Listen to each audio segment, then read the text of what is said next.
Les experts pensent qu'il s'agissait de l'endroit où Hitler et Eva Braun se sont donné la mort le 30 avril 1945.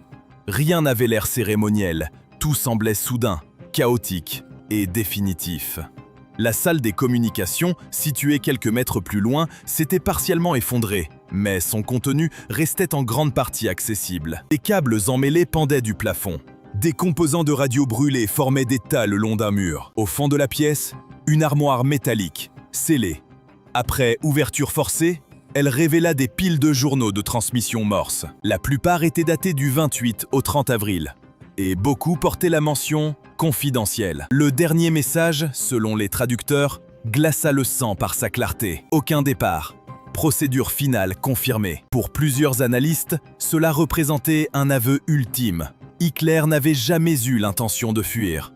Il avait prévu de mourir sur place. Les objets personnels retrouvés ajoutèrent une dimension émotionnelle encore plus lourde. Sur une table voisine, les experts découvrirent plusieurs boîtes de rations cabossées, marquées 28 avril. Une paire de cigarettes à moitié fumées reposait dans un cendrier, littéralement soudé par l'humidité et le temps. À côté, une paire de lunettes à monture métallique correspondant aux dossiers médicaux de Goebbels. Dans un coin, ce qui semblait être le dortoir du personnel. Les enquêteurs tombèrent sur un lapin en peluche d'enfant. Délavé, une oreille manquante, taché de ce qui ressemblait à du sang séché. Les experts n'ont jamais pu confirmer à qui il appartenait, mais beaucoup pensent qu'il pourrait avoir été celui de l'un des enfants Goebbels, tués par leurs parents dans le bunker.